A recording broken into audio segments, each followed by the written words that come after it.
Hello guys, today's topic is fundamental duties. This topic is very important from the perspective of all competitive examinations. जैसे कि आपका UPSC exam हो, UPPSC का exam हो या SSC का या फिर पुलिस के या बैंक के कोई भी एग्जाम हो, सबके पर्सपेक्टिव से ये बहुत इंपॉर्टेंट टॉपिक है।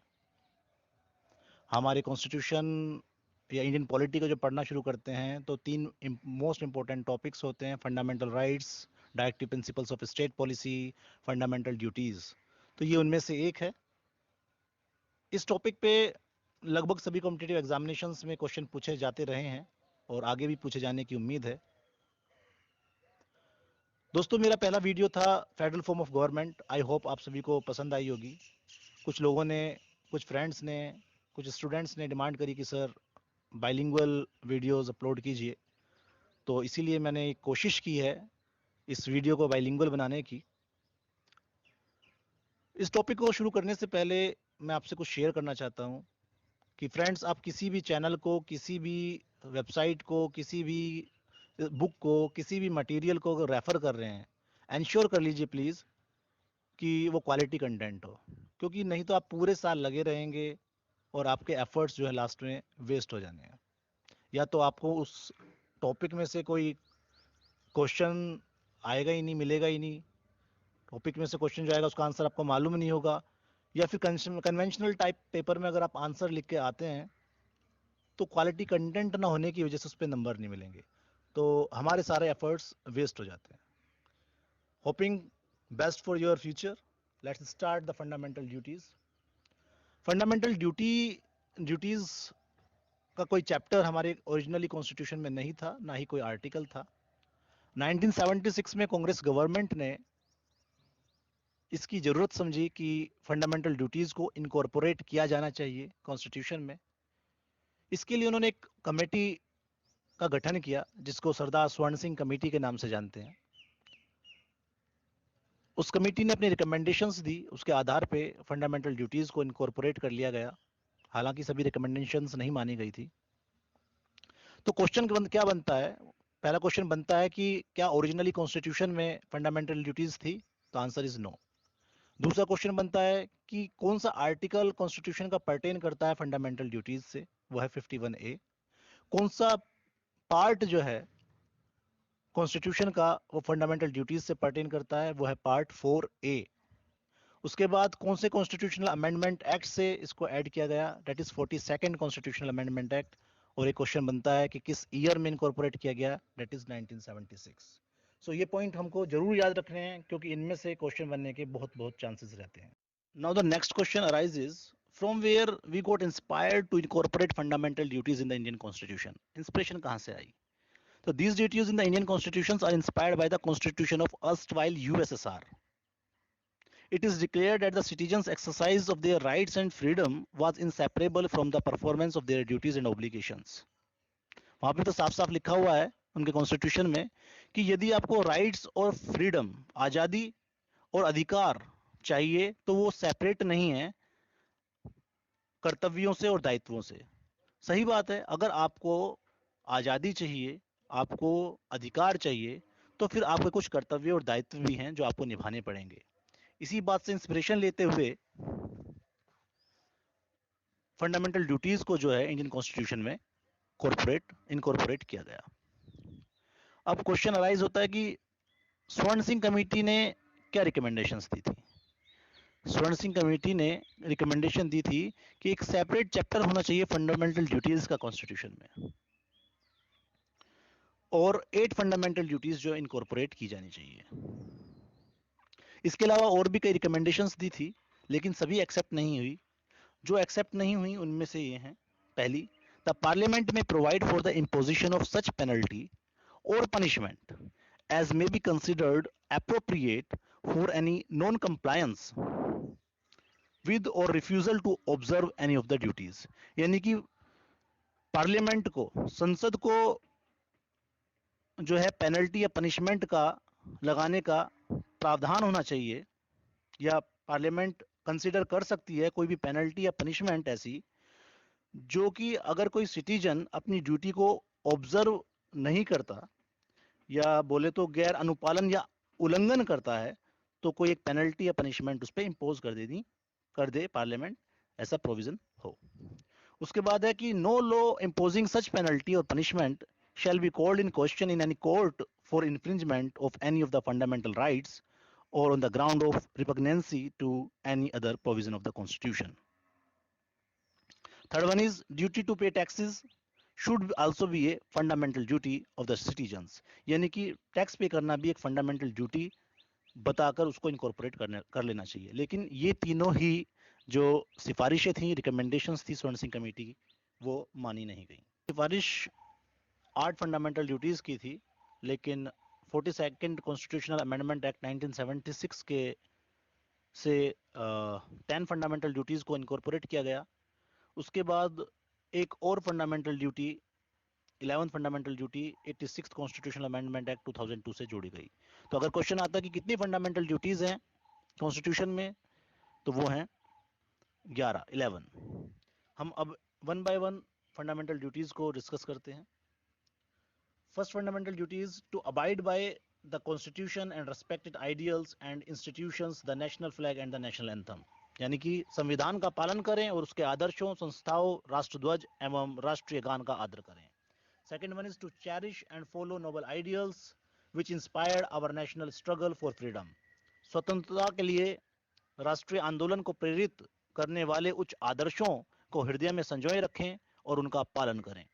Third one is to uphold and protect the sovereignty, unity and integrity of India. Bharat की संप्रभुता, एकता और अखंडता की रक्षा करें तथा उसे अक्षुण्ण रखें। Fourth one is to defend the country and render national service when called upon to do so.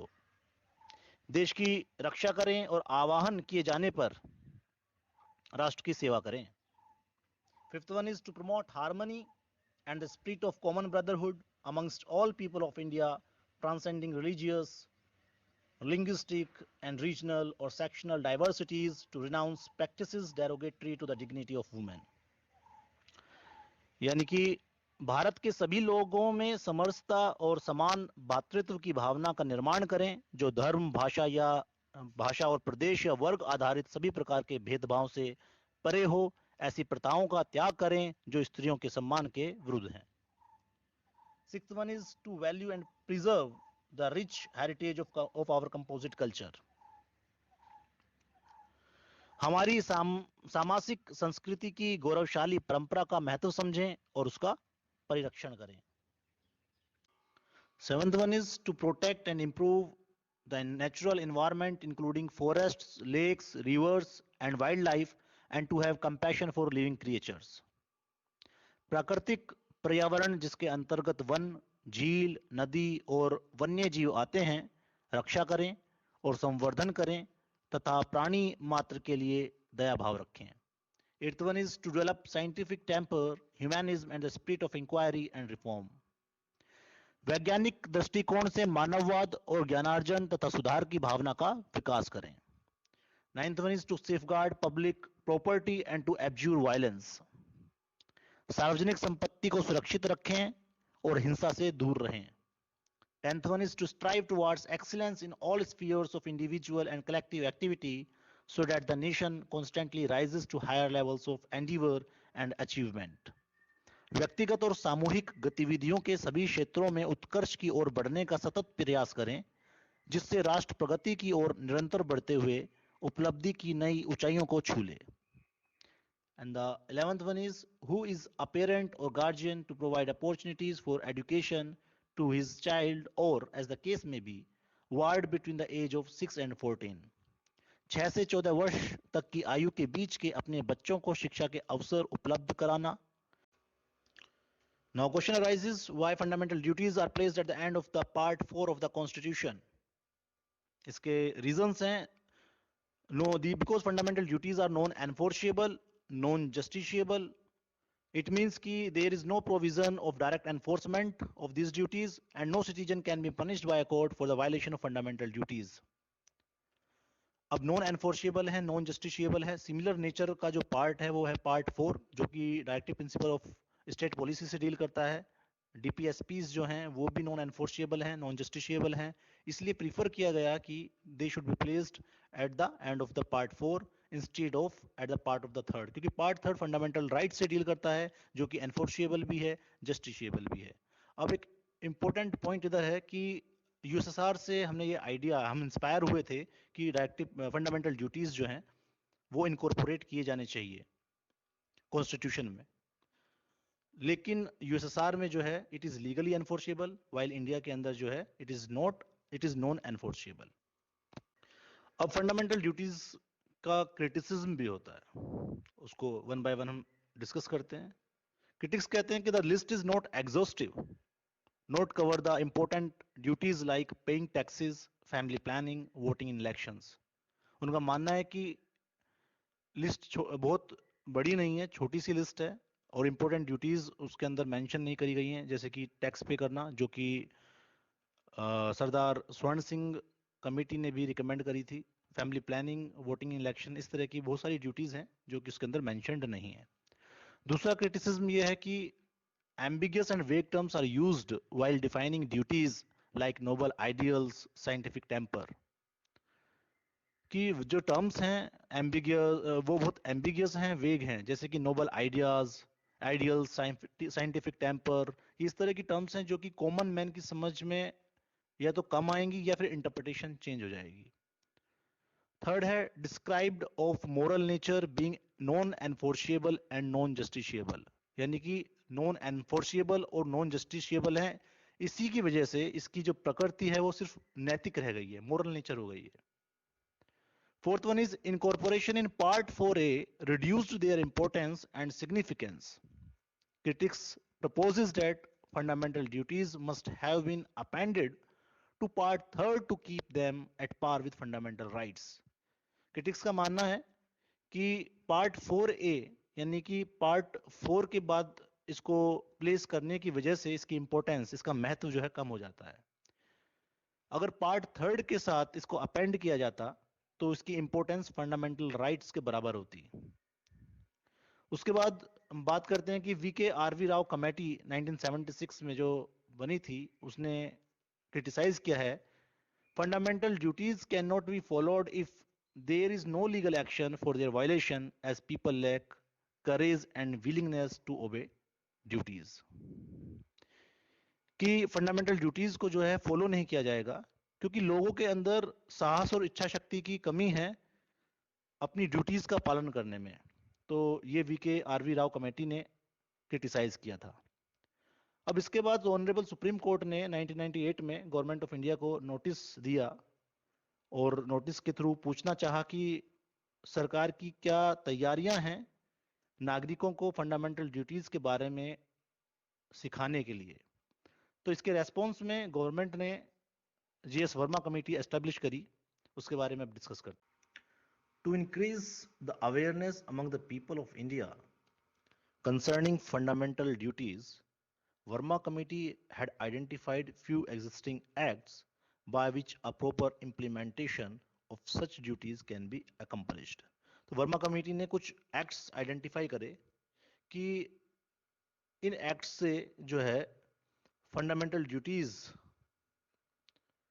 का इंप्लीमेंटेशन अकम्पलिश किया जा सकता है। वो एक्ट्स हैं, number 1 the representation of people's act 1951। According to this act, membership of any member of the Indian Parliament or state legislature can be rejected if he or she found involved with corrupt activities like soliciting votes on the ground of religion, etc. Second one is the Prevention of Insults to National Honor Act 1971. This act prohibits insults and disrespects of the national anthem, flag and the constitution of the land. Third one is the Unlawful Activities Protection Act 1967. Sectarian organizations within the national boundaries of the country must be banned in view of making a peaceful and stable society. Fourth one, the Protection of Civil Rights Act 1955. It provides for punishment for offenses related to caste and religion, offenders who preach and practice untouchability must be punished in accordance with this act. Fifth one is the Wildlife Protection Act of 1972. It aims at protecting and preserving rare and the perishing animals, birds, and plants. Sixth one is the Forest Conservation Act of 1980. It checks indiscriminate deforestation and diversion of forest land for non-forest purpose. तो इन सब acts को अगर हम देखते हैं तो इससे clear है कि इन एक्ट्स से जो है फंडामेंटल ड्यूटीज का प्रॉपर इंप्लीमेंटेशन एकम्प्लिश किया जा सकता है. The Verma committee has made the following recommendations. Fundamental duties will raise standards of the citizen in public life. Therefore, every individual should obey and promote these duties. Second, public office holders should avoid selfishness or nepotism. Their foremost priority must be to serve public interests rather than the individual interest. Nepotism होता है भाई भतीजावाद. तो public office holders जो हैं उनको selfishness और भाई भतीजावाद को अवॉइड करना चाहिए और पब्लिक इंटरेस्ट को जो है प्रायोरिटी देनी चाहिए, ना कि इंडिविजुअल इंटरेस्ट को. थर्ड है integrity should be the main principle in the functioning of the public office. Fourth point is holders of public office must be accountable for their decisions and actions to the public. They should be as open as possible about all the decisions and actions which were taken by them. Public officials should maintain honesty while in office. And last one is leadership is very important in the sense that holders of public office should promote these principles by leadership skill and set an example. Constitution Review Commission, chaired by M.N. Venkatachalaiah, too recommended some initiatives to be taken by the government for the successful implementation of fundamental duties. Some of his recommendations included as follows. Number one, the union and state governments should sensitize the people and create general awareness about fundamental duties amongst the citizens. Second, right to freedom of religion and other freedoms must be jealously guarded and rights of minorities and fellow citizens respected. Third, people should be sensitized about their duty to vote in elections, pay taxes, and actively participate in the democratic process of governance. Fourth one is recommendations of Justice Verma Committee on operationalization of fundamental duties of citizens should be implemented at the earliest. And the fifth one is the industrial organizations should provide education to children of their employees. Now we will discuss the significance of fundamental duties. हमने criticism भी पढ़ लिया, हमने इनके बारे में भी पढ़ लिया, लेकिन fundamental duties की relevance है. क्या relevance है? They have ethical, social and economic significance. कैसे? हमने fundamental duties में पढ़ा था कि to promote harmony and the spirit of common brotherhood amongst all the people of India transcending religious, linguistic and regional or sectional diversities. ये दिखाता है हमारा सोशल सिग्निफिकेंस. उसके बाद हमने पढ़ा था to renounce practices derogatory to the dignity of women. इससे पता चलता है कि एथिकल सिग्निफिकेंस की भी बात करता है. एक हमने पढ़ा था कि to protect and improve the natural environment including forests, lakes, rivers and wildlife and to have compassion for living creatures, यानी कि एनवायरमेंटल सिग्निफिकेंस. इस तरह से 11 हमारी ड्यूटीज हैं. किसी के अंदर एक तो किसी के अंदर सारी वैल्यूज यानी कि सोशल, एथिकल, एनवायरमेंटल, इकोनॉमिक वो रिफ्लेक्ट होती हैं. So these have all such significance. Next, no political party has ever reduced any of the fundamental duties. Hence importance has been given to the fundamental duties across political spectrum. यानी कि 1976 के बाद आज तक किसी भी पॉलिटिकल पार्टी ने कोई भी फंडामेंटल ड्यूटी जो है वो रिड्यूस नहीं करी है. इट मीन्स कि फंडामेंटल ड्यूटीज की इंपॉर्टेंस को हर पॉलिटिकल पार्टी ने एक्सेप्ट किया है. Fundamental duties serve as reminder to the citizen to be conscious of duties they owe to their country. Next one, they serve as a source of inspiration for the citizens and promote a sense of discipline and commitment among them. They serve as warning against anti-national and anti-social activities. They help the courts in examining and determining constitutional validity of law. तो दोस्तों fundamental duties में बस इतना ही. I hope आपको video पसंद आई होगी. एक information और आपके साथ शेयर करनी है कि जो डिफरेंट एग्जामिनेशंस में जो क्वेश्चन पूछे गए हैं इस टॉपिक पे, उसके लिए एक वीडियो तैयार की जा रही है. और जैसे कि इस वीडियो में आपको क्वालिटी कंटेंट प्रोवाइड कराया गया है, आने वाली वीडियोस में भी आपको इसी तरह से क्वालिटी कंटेंट प्रोवाइड कराया जाएगा. अगर आपको वीडियो पसंद आई हो तो लाइक करें, शेयर करें, सब्सक्राइब करें और बेल आइकन को प्रेस करें, जिससे कि आपको नई अपडेट्स मिलते रहे. Thank you and best of luck.